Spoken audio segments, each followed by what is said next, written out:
Welcome back. It's our weekly look at finance with contributor Stephen Carlson, First Vice President Jenny Montgomery Scott. Thanks, David. We have a lot of stuff going on. Yeah, there is a lot going on.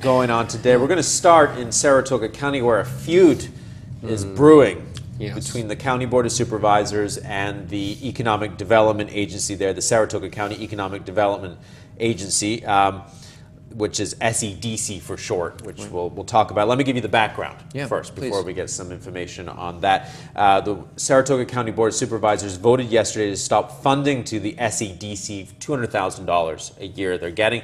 The SEDC is an independent private organization that works with economic development in Saratoga County, obviously Global Foundries, which we know, Quad Graphics in Saratoga Springs, the Target distribution center in the town of Wilton, the northern half of the town of Wilton. So anyway, the County Board of Supervisors voted to cut that funding off. They say the reason they did that was they want to go it alone. They want to create their own economic arm. They want to hire their own people. They want to do their own thing. The SEDC out with a statement today saying, not so fast. They did it because the County Board of Supervisors wanted a county supervisor on their board, and the SEDC said, no way, we want to keep politics out of what we're doing. As you know, when they're attracting big companies, politicians shouldn't be involved in that process. Companies want to keep their name secret. They want to move forward with the plans.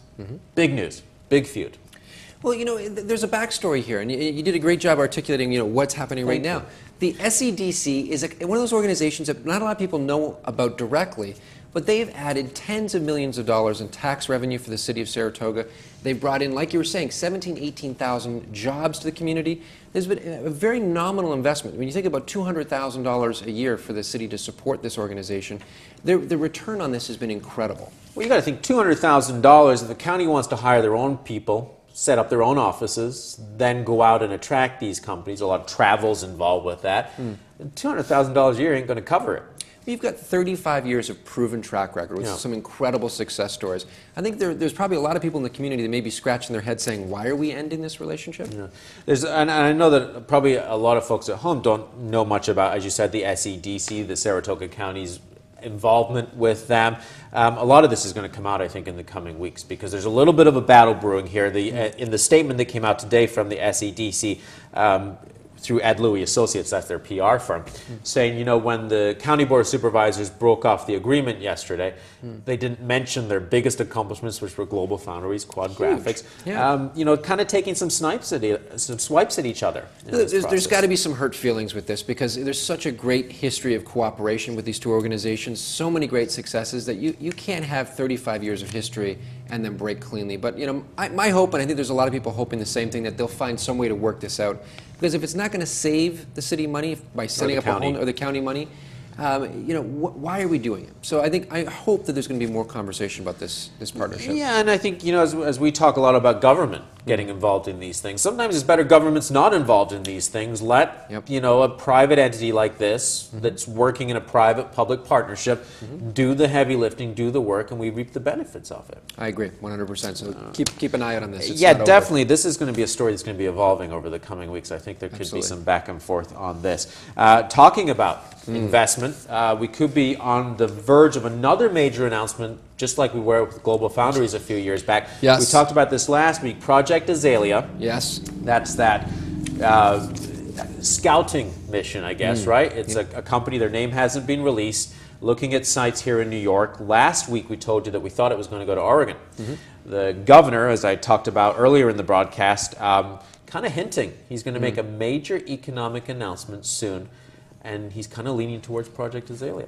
Well, it's funny. We talked about this 2 weeks ago, and I said, you know, it was supposed to be announced in December of 2012. It got really quiet, and we told the viewers, don't think this is over. Don't count this area out just yet. Just because it's quiet doesn't mean this is over. And some great news, so everybody keep your fingers crossed, because this could be absolutely huge. Could be as big or bigger than Global Foundries. Yeah, one way or another, the governor's going to make an economic announcement. He's hinted at it. He says that, you know, he, quote, a big economic development piece for upstate New York. So he's going to make some kind of announcement. That's a pretty big hint. Or not. Two sites under consideration, of course, here in our neck of the woods near Global Foundries in Malta, in the Utica area. You think it's going to go to Malta if it happens? Well, that seems to be, if there's a big announcement, there's a hint. There seems to be the logical timing in this. It definitely, odds are starting to lean our way. Well, we've got everything here. Global Foundries is here. You've got the College of Nanotech Science here. The infrastructure's in place. Subcontractors, the suppliers are here. The educated, the people, the right kind of people are here. So you could, you could speculate all night long. M&W, M+W, I guess, as they're known, who relocated to this area to build Global Foundries. Everybody's in place. Yeah, so fingers crossed, we could be on the verge of another major announcement.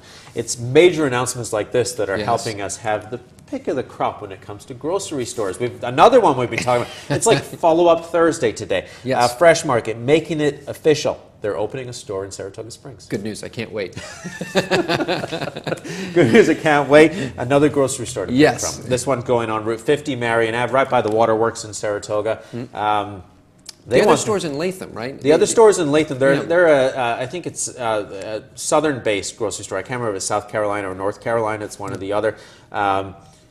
They opened the store in Latham in 2010. It's a nice store. You're not going to do all your grocery shopping there, but it's kind of a boutique-type grocery store. They want to be open later this year. They've got a lot of work to do. Yeah, that's fast. Yeah, absolutely. Another major development happening in Saratoga Springs is something we're all excited about. North Shore Bookstore, we've been reporting on that here, really moving quickly along on Broadway in Saratoga. Absolutely. Every day you drive by, there's something else done. The windows are in, the walls are going up. I thought this was interesting for us to talk about. Chris Morrow, he's the owner of North Shore Books. Of course, he was courted big time by folks in Saratoga Springs to open this bookstore after Borders closed. He says that in his monthly newsletter, he recognizes he's been distracted by all the work he's doing in Saratoga Springs. This is kind of talking to his folks in Vermont, in Manchester, Vermont, that may not have seen him so much. He says, a lot of people are asking him why he's doing this. He says, we're doing this. It's not only about books, it's about culture. So it's not just a business decision here. I think the people of Saratoga recognize, and then Chris Morrow recognized, there was a business opportunity here on the offset, on the beginning.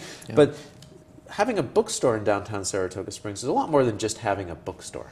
It's culture, it's atmosphere. What makes Saratoga unique is having all these different elements working for us.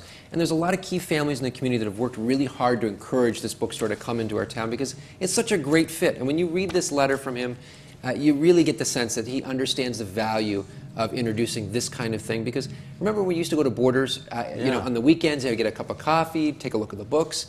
It's nice for people in the community to be able to go back to doing that. I used to go to Borders, buy a cup of coffee, and then read the magazines, and then put them back. That's probably part of the reason that Borders is out of business today. Well, now they're going to be keeping an eye on you. I think everybody. Well, I think everybody was doing that. I don't think I was alone in using it like a public library. Yeah, this is going to be great though. The nice coffee shop, and it's right in the center of it all. Hey, got some good news. Some of the best places that we're leaving now, the Spa City, taking a nice vacation. It's summertime. I'm ready for a vacation. All this 80-degree weather, let's go. A lot of folks are traveling to Europe. Obviously, the dollar's stronger, the euro is in decline, so it's a lot cheaper to go there. Everybody's talking about it. Everybody's talking about it, but the good news is that means the airfares here in the United States are actually going lower because as everybody decides they want to fly to Europe, the airplanes are empty here in the United States. So there's an opportunity. They say, this is coming from the Wall Street Journal. They say that travel costs are down for flights coming out of Chicago 18% over this time last year. If you want to fly to Honolulu, 10% cheaper than last year. So that's a bit of a savings. Yeah, if you save on the flight, you save on the hotels because they're offering discounts. I had somebody just talking to me about going to the Grand Canyon and saying, there were so many deals and discounts going to these kinds of trips. So it may be worth taking a second look. And hey, you won't need to bring your passport. You won't need to bring your passport, and there's plenty of places to travel and see. Head right out of Albany Airport. You can go anywhere you want. It's pretty handy. Hey, I know you probably, being born in the United Kingdom, having family there. The next story. You're now, of course, you moved to Canada, came here. I was, of course, born in Scotland. A taste of home is coming here to the Capital District. I tell you, this Brits are us. I thought David was putting me on it first when he did this article, but I am ready for some good English food. Take a look at this, Joel. If you can roll the video. Joel's our director. That's who I'm talking to. We have some pictures of some British food. And I'm going to get hungry. That is a pork pie right there. It's not Spam, I assure you. Bangers and mash. Yep. Coming up next, Marmite. You must have had a lot of Marmite when you were a kid. It's a yeast spread that you put on toast. You know, I haven't. And then my favorite, any Cadbury chocolate you can buy. Cadbury's my favorite. Looking forward to it. Brits R Us, it's a grocery store opening in Colony. They have another one in Pittsfield, Mass. And they're opening in the next couple of months. Worth checking out. I know I'll be there. Let's go shopping. And we'll add it to our shopping list. Let's do it. All right. Stephen Carlton, Thanks, First David. Vice President, Janney Montgomery. Scott, thank you, sir. We'll see you next week. Always a pleasure. And of course, to see this segment and all our Look at Finance segments, head to the website. It's looktvonline.com.